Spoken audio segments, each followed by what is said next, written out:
sœurs en Christ, bonjour. Depuis un certain moment, les églises ivoiriennes sont fermées compte tenu de la pandémie qui se vit au pays. Les pasteurs ont rebouché chemin dans les plantations. Le prophète Élisée de Guéco en donne l'exemple. Reportage à Malia. Bien, prophète Élisée que je suis, aujourd'hui j'ai décidé quand même d'aller dans ma plantation. Comme vous le savez très bien,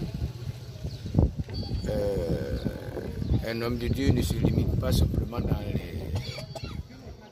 les églises. Il peut avoir aussi ses activités propres à lui. Et suite aux événements que nous connaissons, je ne veux pas aussi rester à la maison. Il y a souvent des gens qui disent que nous sommes appelés en plein temps, donc nous ne ferons rien d'autre que la parole de Dieu. Mais ce que nous savons, c'est que les Pierre, les Matthieu et les disciples de Jésus-Christ, chacun d'eux a servi et a travaillé.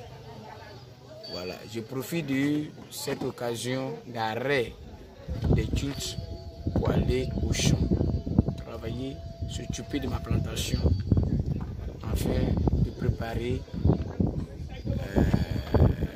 ma retraite au nouveau l'œuvre de Dieu. Parce que quand je vais prendre de l'âge que je ne pourrai plus travailler, il faudrait que j'arrive quand même à manger et préparer aussi l'avenir de mes enfants.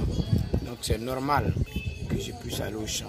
Donc comme vous le constatez, je suis bien habillé pour le champ. Voilà, je salue et tous nos frères et sœurs. Je lance un appel à tous les hommes de Dieu. Vous voyez, aujourd'hui, nous avons l'impression que sans les hommes de Dieu, nous ne pouvons pas vivre. Et beaucoup de personnes nous traitent sur les réseaux sociaux jusqu'à ce qu'on dise de faire des offrandes par Orange Money. Ça donne une mauvaise image de notre personne. Cela veut dire que sans les offrandes, on ne peut pas vivre. J'ai dit non. On n'a pas besoin de dire de faire les offrandes par Orange Money. Un fidèle sait qu'il doit bénir son père spirituel. Il sait par quel moyen il va le faire. Il n'a même pas besoin de demander. Bon, moi, je ne trouve pas ça normal. Les cultes sont arrêtés. Tu prends ce temps, va dans ton champ ou bien va dans ton entreprise, va dans ton magasin. En tout cas, ton petit métier que tu exerces, va l'exercer. Le fidèle en te voyant, c'est qu'il lui manque une seule chose. C'est de te payer son offrande et sa dîme. Ce n'est pas toi qui vas lui demander. Lui-même, il viendra payer. Et c'est un acte volontaire. C'est pourquoi je lance un appel à tous ceux-là même qui me suivent, de partout, de s'atteler à leur propre travail. Jésus-Christ nous a embauchés dans son service. C'est bon. Mais on considère que nous avons pris un petit congé. Il fallait que chacun de nous se lève à aller faire ses occupations. Ne pas laisser des discrédits sur notre personne. Ne pas laisser des critiques sur notre personne. À la loupe, on a l'impression que sans eux, l'homme de Dieu ne peut pas vivre. Je dis non.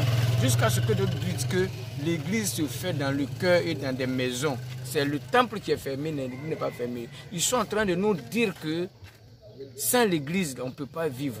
À nous maintenant de leur démontrer que sans l'église, on peut vivre. Parce que après tout, nous avons des héritages, nous avons des biens ailleurs, nous avons des activités que nous pouvons exercer. Jusqu'à ce qu'on nous donne l'autorisation de prier, nous allons travailler et nous allons vivre au fruit de nos fronts, à la sueur de nos fronts. Voilà. Donc je lance un appel à tous ces hommes de Dieu qui ont des métiers, qui ont des activités. Dans la journée, vous n'avez rien à faire, allez vaquer à vos occupations. Et le soir, vous priez pour votre petite famille, vous intercédez pour tous vos camarades, sans même demander quoi que ce soit.